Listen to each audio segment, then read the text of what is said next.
नमस्ते दोस्तों, मैं doctor Vineet Jain, endoscopic ENT surgeon, Mahavir ENT hospital, Kota से बोल रहा हूँ। आज हम डिस्कस करेंगे ईयर ड्रम सर्जरी यानी कान के पर्दे का ऑपरेशन।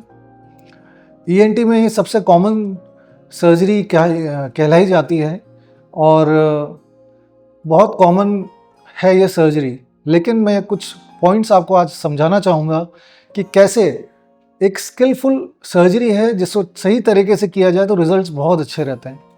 और मेरा एक्सपीरियंस यह है कि छोटे छोटे पॉइंट्स होते हैं, छोटी छोटी बातें रहती हैं, उनका अगर सही तरीके से ध्यान रखा जाए तो लॉन्ग टर्म रिजल्ट्स बहुत अच्छे रहते हैं पेशेंट्स के।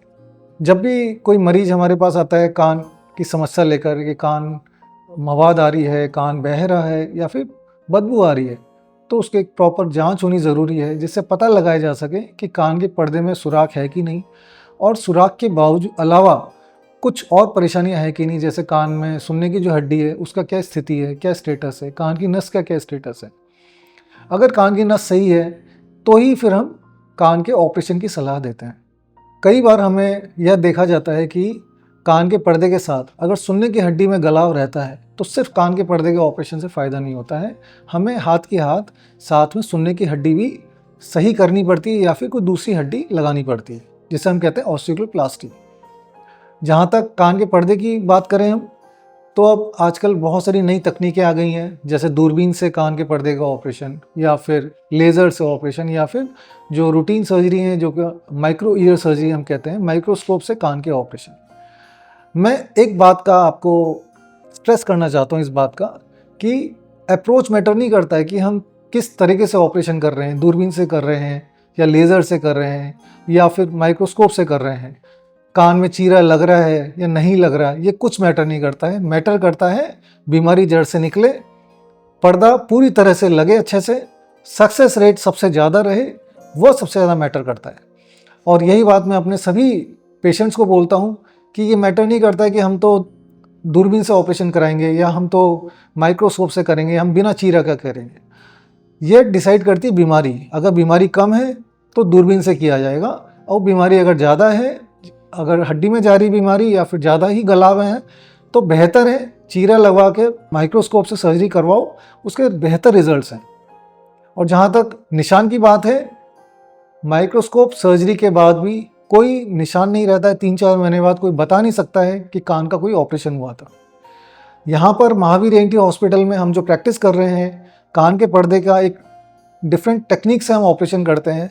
3-4 महीने बाद बिल्कुल नॉर्मल स्थिति में कान का पर्दा आ जाता है, सुनने में ऑलमोस्ट नॉर्मल पेशेंट सुन पाता है, और साथ में बाहर से कोई देखकर ये बता नहीं सकता है कि कान का ऑपरेशन हुआ था। एक बात आती है कान की हड्डी की ऑपरेशन, जिसे हम कहते हैं मैस्टोडेक्टोमी, जो कि बड़ी सर्जरी होती है जिसमें कान में रूटीनली कैविटी बनाई जाती है, बड़ा छेद हो जाता है कान में, और उसके केयर और सर्विस दोनों ही इंपॉर्टेंट रहती है हर 6 महीने साल भर में। लेकिन हम लोग यहाँ पर एक अलग तकनीक से ऑपरेट करते हैं जिसे हम कहते हैं इंटैक्ट कैनाल वॉल टेक्निक, जिसमें कान की जो संरचना है वो वैसी ही रहती है जैसे ऑपरेशन से पहले कान की संरचना थी। तो मरीज के लिए भी बहुत कंफर्टेबल रहता है। उनका बार बार उनको सर्विस करवाने के लिए या फिर सफाई करवाने के लिए हर 6 महीने 1 साल में आना नहीं पड़ता है। सुनने में बहुत अच्छा इंप्रूवमेंट रहता है। तो पिछले 10-15 साल में मेरा जो एक्सपीरियंस है वो यह है कि आप प्रॉपर डायग्नोसिस इंपॉर्टेंट है, उसके लिए जो जो जांचें ज़रूरी है वह करवाओ। एक बार पूरी बीमारी पता चले, कहाँ कहाँ जा रही बीमारी वो पता चले, फिर उसके बाद प्रॉपर इलाज कराओ। बहुत अच्छे रिजल्ट्स हैं कान के। यहाँ पर Mahavir ENT hospital 30 bedded ENT hospital है, सबसे बड़ी फैसिलिटी है इस एरिया में, और हम लोग वाउच करते हैं हमारे कान के सर्जरी के रिजल्ट्स में कि यहाँ सबसे ज़्यादा सबसे अच्छे सक्सेस रेट्स हैं हमारे पास। और हम रूटीनली कान के ऑपरेशन कर रहे हैं। दूर दराज से लोग आते हैं, राजस्थान के बाहर से भी कई लोग आते हैं ऑपरेशन करवाने, और सभी लोग संतुष्ट हैं।